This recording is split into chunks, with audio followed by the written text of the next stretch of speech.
नमस्कार मित्रांनो, रेसिप्सा लॉक्युटरच्या short video आपण नक्की पाहिला असेल आणि त्या अनुषंगाने बघा रेसिप्सा लॉक्युटरचे जे काही घटक होते की चूक झाल्याशिवाय अशा पद्धतीची इजा होणं अशक्य आहे. रुग्णाची स्वतःची कोणतीही चूक नाही. रुग्ण प्रक्रियेच्या वेळी रुग्ण पूर्णपणे डॉक्टरांच्या हॉस्पिटलच्याच हवाली होता. नैसर्गिकरित्या अशा पद्धतीची जी इजा आहे ती होणं शक्य नाही आणि यावर आधारित सर्वोच्च न्यायालयाने जो काही न्याय निर्णय दिलेला होता तो न्याय निर्णय आहे आशिष कुमार मजुमदार विरुद्ध आयशीराम बत्रा चॅरिटेबल ट्रस्ट हॉस्पिटल आणि इतर. हा 2014चा न्याय निर्णय त्या ठिकाणी आहे. यामध्ये घटना अशी आहे की ऑक्टोबर 1988 मध्ये आशिष कुमार मजुमदार हे बत्रा हॉस्पिटल येथे दाखल करण्यात आलं. दाखल केल्या वेळी त्यांना तीव्र ताप होता. ते डिलिरियस स्टेट मध्ये होते. ते शुद्धीवर नव्हते. 31 ऑक्टोबरच्या रात्री ते अचानक आपल्या खोलीतून बेपत्ता झाले. ज्यावेळी ते बेपत्ता झाले त्यावेळी त्यांची बहीण त्या ठिकाणी उपस्थित होती.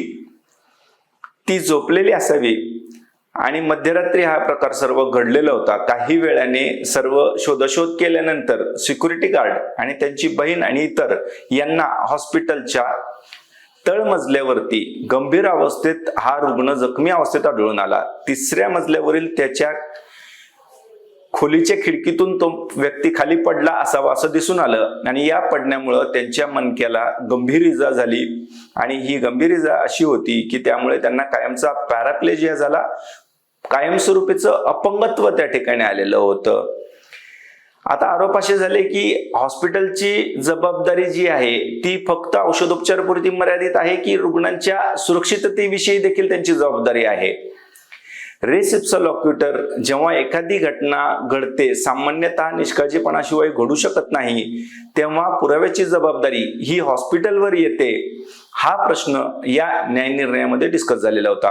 हॉस्पिटलने बचाव घेतला की रुग्णासोबत त्याची बहीण होती, तिची काळजी घेणं गरजेचं होतं. रुग्णाने स्वतःहून उडी मारली आणि त्यामुळे हॉस्पिटलचा काही एक त्यामध्ये रोल नाही. रुग्ण हॉस्पिटलच्या पूर्ण नियंत्रणाखाली होता. रुग्ण शुद्धीत नसल्याची माहिती त्यांना होती आणि तरी देखील सुरक्षिततेची कोणतीही जबाबदारी त्या ठिकाणी त्यांनी घेतली नाही अशी तक्रार त्या ठिकाणी करण्यात आली. न्यायालयाने निष्काळजीपणाचं तत्व लावत यामध्ये रेसिप्सा लॉक्युटर लागू केलं आणि अशा प्रकारच्या प्रकरणांमध्ये हॉस्पिटलच्या निष्काळजीपणा शिवाय हे प्रकरण घडू शकत नाहीत आणि सुरक्षिततेची जी पूर्णपणे जबाबदारी ही हॉस्पिटलची होती जी त्यांनी पार पाडली नाही असं नमूद केलं. न्यायालयाने स्पष्ट केलं की हॉस्पिटलची जबाबदारी केवळ औषधोपचार आणि निदान यापुरतं जबाबदार नाही, परंतु रुग्णांची सुरक्षितता सुनिश्चित करणं हे देखील गरजेचं आहे. ज्यावेळी रुग्ण अशा अवस्थेत असतो, बेशुद्ध असतो किंवा इतर अशा अवस्थेत असतो की ज्यावेळी तो स्वतःची काळजी घेण्यास अपात्र आहे.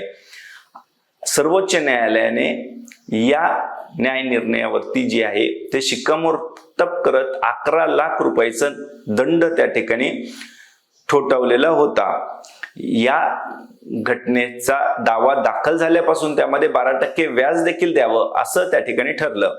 हा निकाल हे स्पष्ट करतो की हॉस्पिटलमध्ये दाखल असलेल्या रुग्णांची जबाबदारी ही हॉस्पिटल प्रशासनाचीच असते.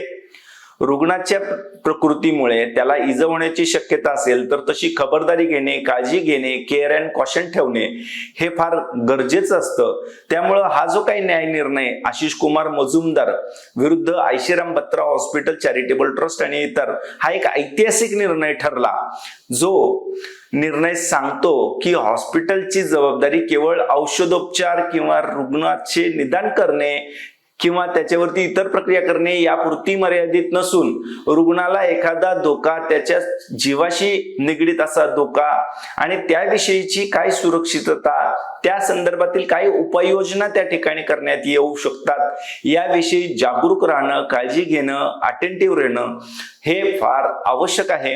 कारण अशा पद्धतीची घटना घडल्यानंतर रेसिप्सा लॉक्युटर हे तत्व या अशा पद्धतीच्या न्याय निर्णयांमध्ये लागू केल्याचं आपल्याला दिसून येतं आणि त्यामुळं रुग्णांच्या केवळ औषधोपचार आणि निदान यावर फोकस न करता रुग्ण ज्यावेळी रुग्णालयामध्ये दाखल आहे त्यावेळी त्याची सुरक्षितता कशा पद्धतीने पाळता येईल, सांभाळता येईल, जपता येईल या अनुषंगाने आपल्याला काय उपाययोजना करावयाच्या आहेत, कर्मचाऱ्यांना कशा स्वरूपाचं प्रशिक्षण त्या ठिकाणी असलं पाहिजे, कर्मचारी हे सगळे अशा पद्धतीचे रुग्ण हाताळण्यासाठी कसे कुशल असले पाहिजे आणि रुग्णालयाने अशा घटना घडल्यानंतर आपली जबाबदारी न झटकता त्या ठिकाणी कशा पद्धतीने रुग्णांशी किंवा त्याच्या नातेवाईकांशी वागणूक द्यावी, त्यांच्याशी संवाद ठेवावा आणि जे आहे रुग्णाच्या सुरक्षिततेविषयी पुढील उपाययोजना कराव्यात याविषयी हा निर्णय आपल्याला या ठिकाणी माहिती देतोय। हा न्याय निर्णय आपणास कॉपी मिळाल्यास नक्की वाचा, कारण यातून आपल्याला बऱ्याच गोष्टी लक्षात येतात, शिकायला मिळतात आणि रेस इप्सा लॉक्युटरचं तत्व रुग्णाच्या हॉस्पिटलमध्ये दाखल असताना सुरक्षिततेविषयी काय प्रश्नचिन्ह निर्माण होऊ शकतात याविषयी आपल्याला माहिती मिळणार आहे। व्हिडिओ आवडल्यास नक्की लाईक करा, शेअर करा, सबस्क्राईब करा। जय शिवराय, जय महाराष्ट्र।